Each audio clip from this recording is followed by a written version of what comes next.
Good morning. I am Catechist Assistant and CCD teacher, Mr. Sevilla, here at St. Mary's in Cutler, California. And I'm here to bring another small presentation for those of you who'd like to watch or who are taking my class this 2025 to 2026 season. I am going to be talking about the liturgical seasons today. Now, there's a lot to talk about with the liturgical seasons. Again, with all my presentations, they're not necessarily for the advanced Christian. It's more or less for those who are just getting into the class. Again, maybe for RCIA, for confirmation, communion, etc. Let's get started. Now, what is a liturgical season? This really strikes a lot of people confused when you tell them we are going through a liturgical season. What is it? As the church lives as the body of Jesus Christ, we as the church hold the events with the life of Christ in high regard in mind.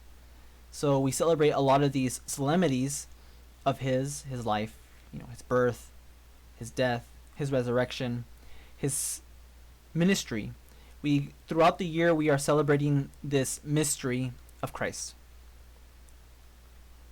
Again, the easiest way to kind of explain this to the newest student is that the liturgical seasons in the church are kind of like the seasons we have every year, right? We have winter. We have like right here we have winter, spring, summer, and autumn. In kind of that same regard, we have the celebration of Jesus every day through the church. Okay. So what does it look like? As you can see right here with this little diagram kind of wheel. Again, this is an example of a liturgical calendar wheel for the church. It's not verbatim. However, it does a pretty good job to explain exactly what we're looking at, right? As you can see, notice the different events throughout the calendar year, okay? So let's say I'm recording this as of August the 31st of 2025. We'd be like maybe right here smack dab in the middle. And then from this, we can see what time of year we are, right? The liturgical cycle. We are in ordinary time. And so we go through September, October. Once we pass November, we get into Christ the King, which is just one Sunday. And then we begin Advent. You go to Christmas, the Epiphany, which lasts for a while. Then we go back to the beginning of ordinary time. Then we start Lent, which is the build-up to the Paschal Triduum, to Easter and Pentecost. Here's another example. They put the liturgical year right here in Advent. I got this diagram off the internet, of course, so I don't believe it's 100% accurate. Every year might be a little bit different, perhaps. Maybe someone would like to correct me on that. I'm just going on a whim as I'm presenting this. However, it's really good information. Again, you can see you have Advent right here, Christmas, ordinary time, Lent, and so on. It's also important to point out that the color that goes along with every season we're in, right? As you can see, ordinary time is green, Advent is purple, etc. All right. How can you tell which season we are in? I kind of went over this already with the diagram, right? Here we are in the end of August, so we're still technically in ordinary time, right? There are multiple ways to find out. I'm pretty sure you can look on the internet and find many calendars available. Again, it goes by year. So we're in 2025 as of this recording, so you would find a 2025 Catholic liturgical calendar. You can go to your local parish and they most likely will have a calendar for you available. Some places are free of charge. Some of them, ask for a small donation. You can also use the Laudate app, which I use personally every single day to look at what solemnity is going on and what season we're in. Another easy way to tell is the current events surrounding your local parish. Okay? Maybe notice decorations changing, or you see the colors changing as well. Okay, so every day the color changes corresponding to the celebration of that day. You will notice that the priest during mass will wear a certain color. So today when I went to church, it was green because we are in ordinary time. Okay?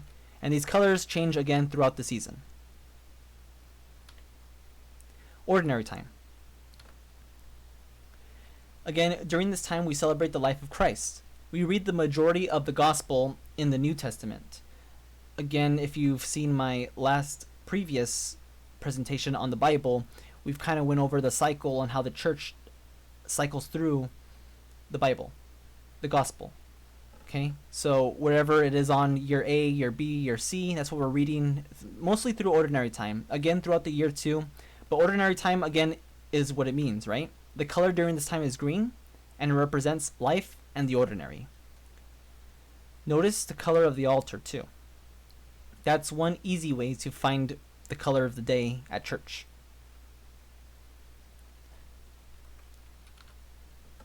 I'm going to Advent. This season begins after the Christ the King Sunday that I've mentioned earlier. It's a 4-week build-up to the Nativity of the Lord, which we call Christmas Day. To note, Christ, Miss, right? Christ, Mass. A lot of traditions were made of the celebration, and even a lot of non-Christians celebrate this time of year. Hope and joy are all around. Okay? A lot of the traditions you'll see during this time is, again, the color purple. Notice that. You have the wreath candles here during Advent, which every Sunday that comes up, again, the 4-week build-up, we are lighting these candles one by one every Sunday. So here you have hope, love, joy, peace, and of course the Christmas candle, which is Jesus. And that takes us to Christmas, which again, it's funny because a lot of people think Christmas is just one day. It's actually a little season in the calendar year, right? The birth of Jesus starts the great tradition in the mystery of his life, from the Annunciation to Christmas to the Epiphany. Okay? This is when we celebrate the birth of Jesus, the birth of literally God himself incarnate. So after Christmas and after, again, ordinary time, we go to Lent, which is during springtime. Around early spring, Lent begins as a celebration of Jesus, his life, and death by crucifixion. We as Catholics observe this tradition of the 40 days being tied to Jesus in the desert for 40 days. Again, Lent is easy to describe because everybody remembers that it's, the 40 days, that's when you give up something, right? Although this is not an advanced course to go into details about Lent, it's just giving you the surface. It's a time of repentance and gratitude for God's great love. So it's good to note that even the 40 days that we celebrate as Catholics is not only just pertaining to Catholics. A lot of our Christian brothers and sisters, Baptists, Pentecostals, they celebrate Lent as well. Notice the color during this time is similar. Okay? Oh, there we go. Similar to Advent with purple. Again, the purple representing royalty, hope, etc. Then we go to Easter, which is probably the most fundamental point in the calendar year for us as Christians, because this is exactly after Holy Week, which we celebrate sort of the Palm Sunday. I forgot to add a picture of the palms here, but you kind of understand what I'm talking about. It's complete. Lent is complete with Good Friday and the Saturday Vigil, which is the 3-hour Mass. And then the next day, on Sunday, again when Jesus rises after 3 days, thus begins Easter, with Sunday being the complete symbol of Jesus and resurrecting from the dead, defeating death and rising into God's kingdom. Again, don't take this out of context. The complete symbol doesn't mean Jesus rising, but us celebrating Easter on Sunday after Lent. Okay? We celebrate the literal and historical fundamentals of Jesus rising from the dead, defeating death and rising into God's kingdom. Again, it's not celebrated just for one day, fun fact. It's actually celebrated for 7 weeks. So if you think Easter is just limited to one Sunday, be wrong. It's actually 7 weeks. And notice that the color is white, just like Christmas, okay? And that's because it represents Jesus and purity. Consider the following. These seasons mentioned aren't just what the church celebrates. There are many celebrations, something related to Jesus and the church. So there are many examples I can give right here. I didn't animate this slide, but again, I give some examples of some days that we celebrate.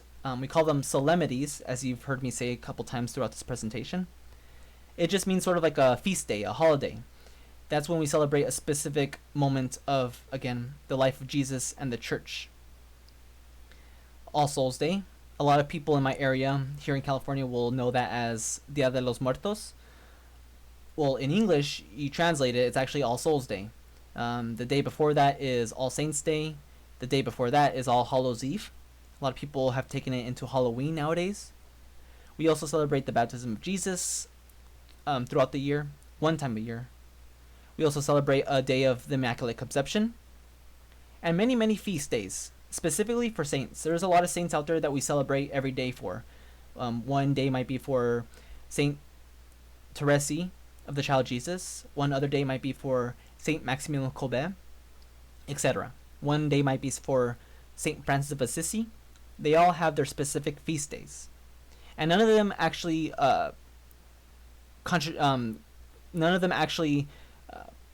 inhibit the season that we're in. So if you're in ordinary time, we're still celebrating all this, sort of like that.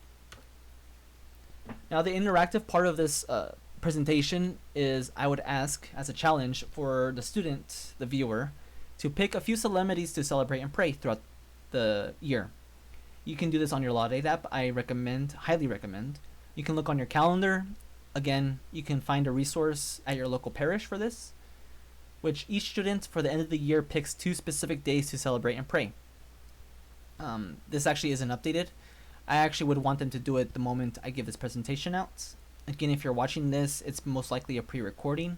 However, I am giving this presentation to my own classroom here at St. Mary's. They will be picking 2 specific days, again, feast days, solemnities, to pray or celebrate this, year. So, for example, if I was gonna pick a couple days, I'd pick some of my favorite: All Saints Day, All Souls Day. I'd probably pick the Immaculate Conception, maybe the feast day of Saint Therese the Child Jesus. Again, the student will pick a couple days out of that liturgical season year. They will make note of it so that when that day comes, they can celebrate, whether that's going to church, maybe doing a rosary, deep prayer, meditation, sort of a remembrance, a lot of things you can do. And that kind of takes me to the end of this presentation. It was pretty short.